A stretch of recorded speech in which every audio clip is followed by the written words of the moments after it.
There is an apartment on the 4th floor of a building in Sapporo where a woman in her 60s has not done a deep clean in over 20 years.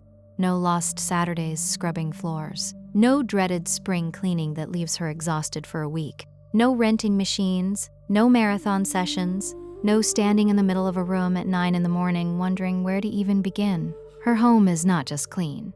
It's the kind of clean that visitors comment on the moment they step inside.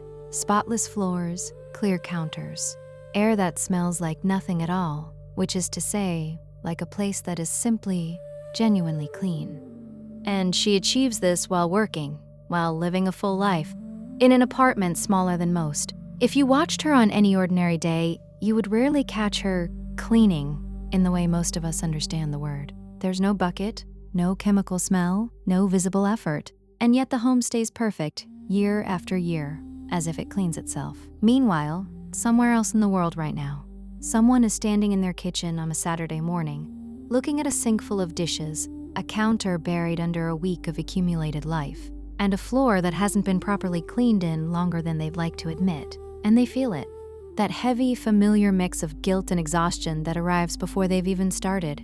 They will spend hours today fighting their own home back into order. It will look good for 2 days, and then, by the middle of next week, the mess will have crept back and the whole miserable cycle will begin again, as it always does, forever. Here is what almost nobody understands. The difference between these two people has nothing to do with how much they clean. In fact, the woman in Sapporo almost certainly cleans less than the person dreading their Saturday. The difference is that she has stopped fighting mess after it appears and started preventing it from ever forming. She isn't cleaning harder. She's using a method, a specific, learnable method refined in Japan over generations that makes the big clean almost entirely unnecessary. And today, I'm going to give you that method completely. Not vague inspiration. The actual system, the mindset shifts, and the small daily mechanics that, layered together, mean you may genuinely never have to do a dreaded deep clean again. By the end of this video, you'll understand exactly why this works on a level most cleaning advice never touches, and you'll know the very first step you can take tonight, before bed, to begin. Stay with me all the way to the 5th part of this method, because that's the one that ties everything else together, and it's the reason the whole system holds even on your worst, busiest, most exhausted days. But it only makes sense once you understand the 4 ideas that lead up to it. So let's build the method properly, from the ground up. Before any of it though, we have to take apart one belief, a belief almost every one of us has carried since childhood, without ever once questioning it. And once you see it clearly, the entire method clicks into place. The belief that keeps you cleaning forever, here is the belief. Almost all of us, deep down, think of a clean home as the result of effort. The harder you scrub, the longer you spend. The more product you use, the cleaner your home becomes. Cleaning, in this model, is something you do to your house in big, exhausting bursts, usually once a week, usually accompanied by dread. Mess is the enemy, cleaning is the battle, and you are locked in that battle for the rest of your life. And for nearly everyone who lives this way, it does not actually work. Not because they aren't trying hard enough, but because the entire model is built on a single flawed assumption. That mess is something that happens to you, and cleaning is how you fight back. It's a model of correction.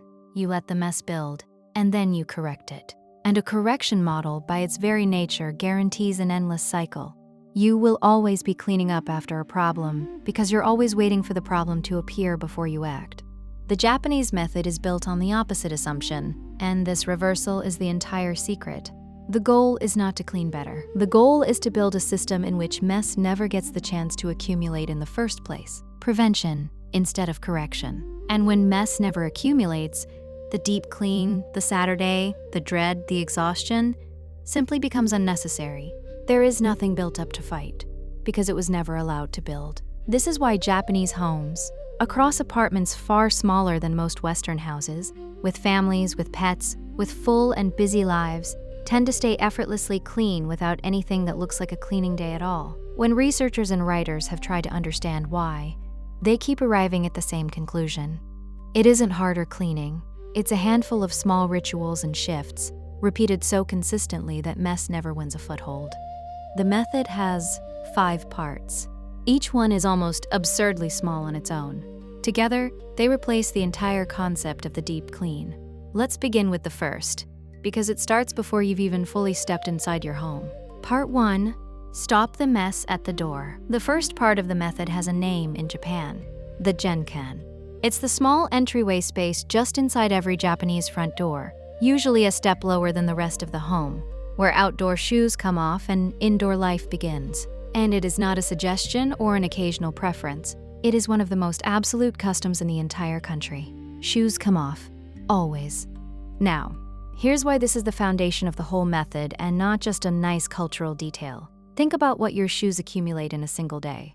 Sidewalks, parking lots, public floors, gas stations, restrooms. Researchers studying household contamination have found that the soles of shoes can carry hundreds of thousands of units of bacteria, along with traces of chemicals, pollen, dust, and outdoor allergens gathered from every surface you've crossed. And in most homes, all of that gets walked straight across the kitchen floor, into the living room, over the carpet where children play and pets sleep.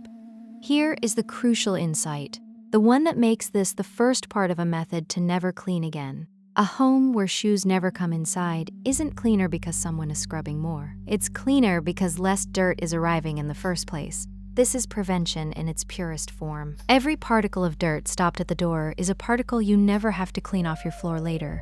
You are not removing mess, you're preventing its arrival. Do this consistently, and your floors stay clean for days and days longer, which means less sweeping, less mopping, less vacuuming, and dramatically less deep cleaning down the line. There's a second layer too, one that primes the mind for the whole method. Removing your shoes is a psychological threshold, a small ritual that says the outside world, with all its dirt and stress, stays on the other side of that line. It sets the tone for treating the home as a protected space worth keeping clean. You don't need to renovate anything to build your own genkan. Place a shoe rack right inside the front door. Add a small bench or stool so it's easy to sit and remove shoes. Keep a basket of comfortable indoor slippers, positioned so obviously that taking your shoes off feels natural and easy, even rewarding, rather than like a rule you have to enforce. Make it effortless, and everyone in the home will do it without thinking. And here's the key. Once the outside world stops walking in with you, every other part of this method becomes dramatically easier. The first shift. Don't clean the dirt off your floors. Stop it from ever reaching them. That's part 1. Part 2. The 2-minute rule. Kill mess while it's still small. Now we get to the engine of the entire method, and it rests on a single Japanese concept that has since become world famous in business: Kaizen. It means continuous improvement through small, almost invisible steps, not the huge dramatic effort, the tiny, constant daily adjustment. Toyota built an empire on it, but long before any factory, Japanese homemakers were using it to keep their homes. Applied to your home, Kaizen becomes one rule that changes everything. If a task takes 2 minutes or less, you do it the moment you notice it. Not later, not on a list, not when I get to it. Now, let me show you the logic, because it's the heart of why you'll never need a deep clean again. Picture the cycle most people live in. A small task gets postponed, a wiped counter, a rinsed cup, a spill. It's tiny, so it's easy to defer, but it doesn't disappear. It sits, and it accumulates with all the other deferred tiny tasks all week long until Saturday arrives and you're facing not a series of 2-minute jobs, but one enormous, exhausting project. Now watch what the 2-minute rule does to that cycle. Wipe the stovetop right after you cook. 2 minutes. Rinse the cup the second you finish, instead of setting it down. 30 seconds. Wipe the bathroom sink after brushing your teeth, while the splashes are fresh. 1 minute. None of these feel like cleaning. That's the entire point. They're too small to dread. But every one of them prevents a much larger future task. That 2-minute stovetop wipe, skipped for a week, becomes a 30-minute scrubbing job as grease hardens and bakes on. That sink left for days becomes a project with its own supplies. Every tiny action is quietly canceling a future Saturday.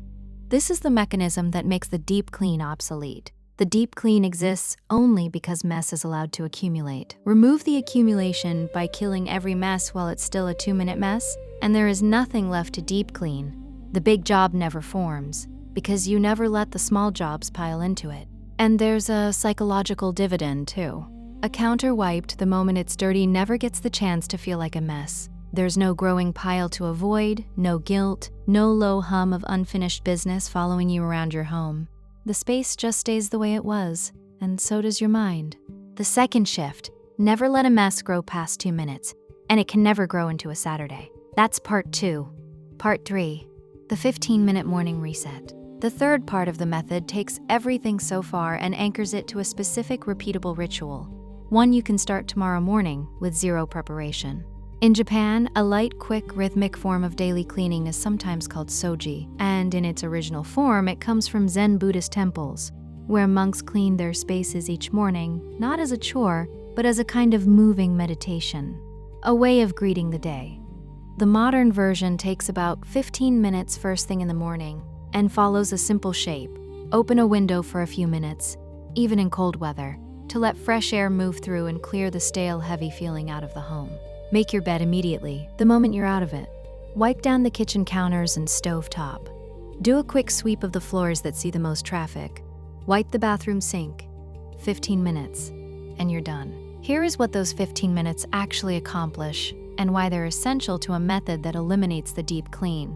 First, they mean you walk out the door into a home that is already reset, not one carrying yesterday's mess into today. Second, and more importantly, they mean that when you come home in the evening tired, the first thing you see isn't a list of things that need doing. It's a space that's already, quietly, on your side. The morning reset ensures that every single day begins from a clean baseline, which means mess never gets to compound across days.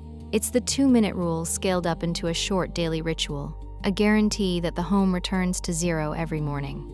Notice the phrasing there, returns to zero. A home that resets to zero every morning can never drift into the deep clean danger zone, because it's never more than a day away from clean. The distance between my home right now and my home spotless is never allowed to grow larger than 15 quick minutes.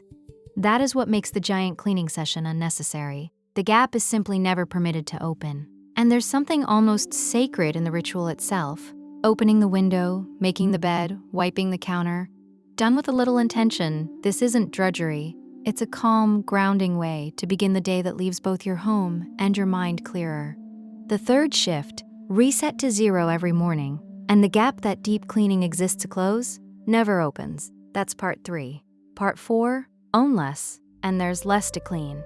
Now we reach the part of the method that isn't really about cleaning at all.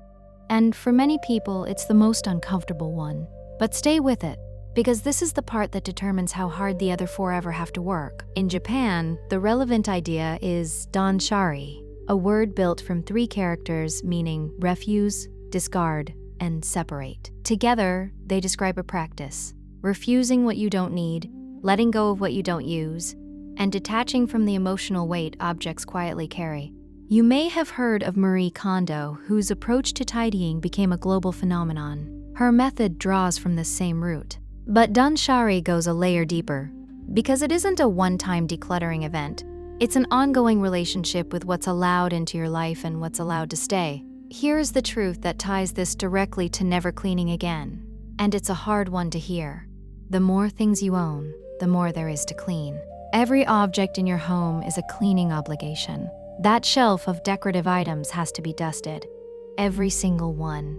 That counter crowded with appliances has to be wiped around. That overflowing closet has to be organized. That drawer of things you might need someday has to be opened, sorted, and closed again every time you're looking for something else. None of this shows up as cleaning in the traditional sense, but it's there, quietly adding weight and time to every single task in your home. This is the multiplier underneath the entire method. You can master the 2-minute rule and the morning reset, but if your home is packed with objects, every one of those routines takes longer and fights harder. Reduce what you own, and you don't just declutter once, you permanently lower the amount of cleaning your home requires.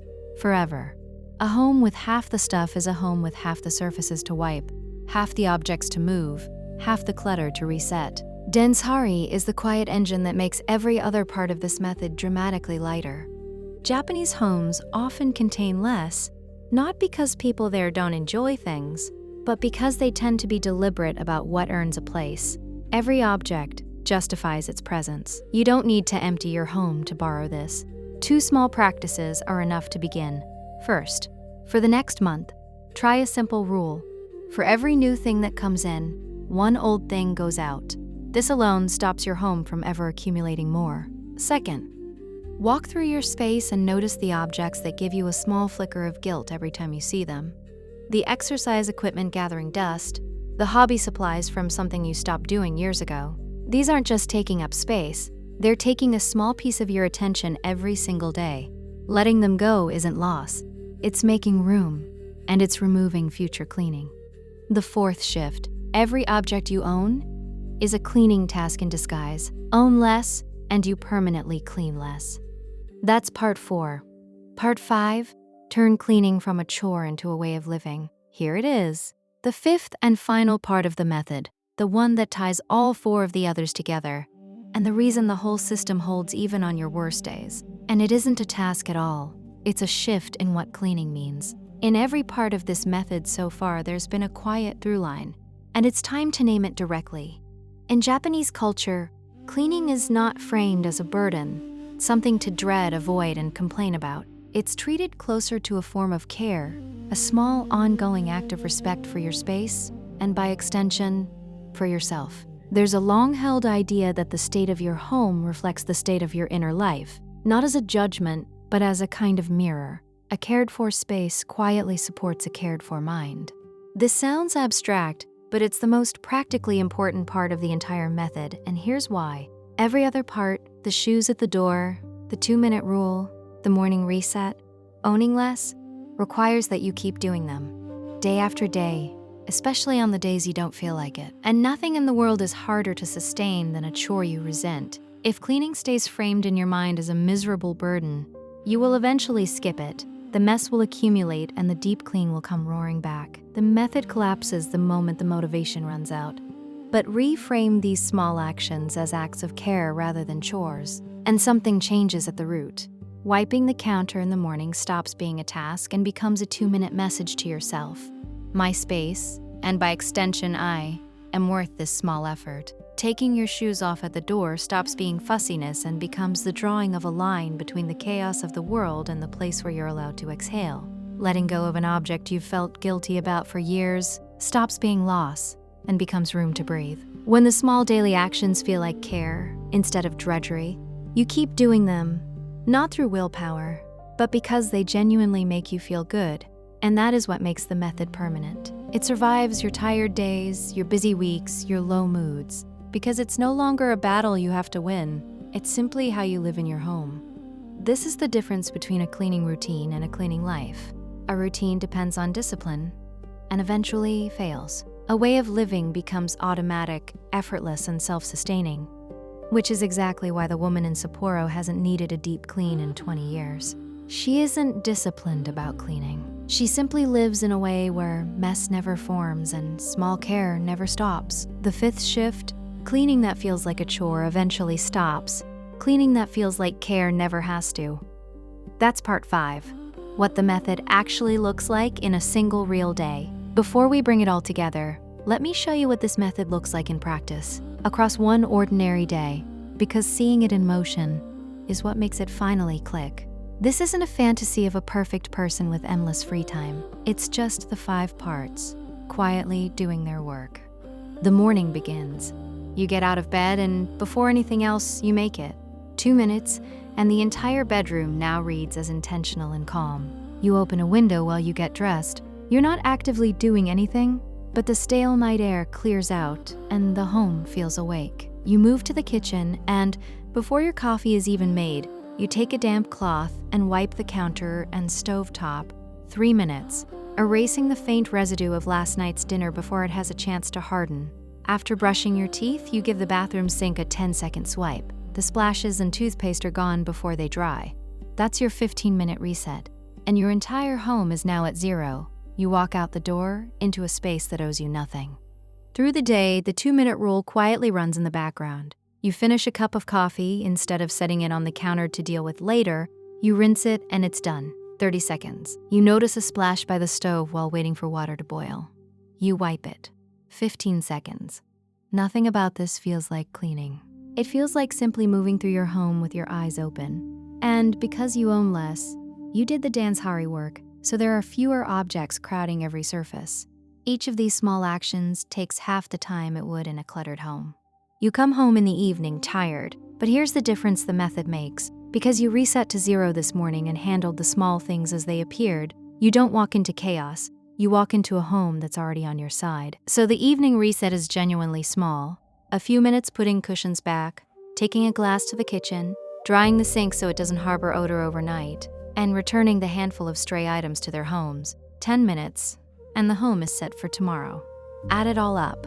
15 minutes in the morning, a scattering of 2-minute moments through the day, 10 minutes at night, maybe 35 minutes total, spread so thin across things you're already doing that you barely feel any of it. And in exchange, the deep clean, the 4-hour Saturday, the dread, the exhaustion, simply never has to happen because there was never anything accumulated for it to fix. That is the trade the method offers. A handful of unnoticed minutes each day, in place of the looming weekend battle you've been fighting your whole life. It is one of the best deals available to any human being, and almost nobody takes it, because almost nobody was ever taught that it exists. Bringing the method together. So let's assemble the full method in one breath, because seeing all 5 parts together is where the real power becomes clear. Part 1, stop the mess at the door so less ever arrives. Part 2, the 2-minute rule so no mess ever grows large enough to require a big clean. Part 3, the 15-minute morning reset so your home returns to zero every single day and the gap never opens.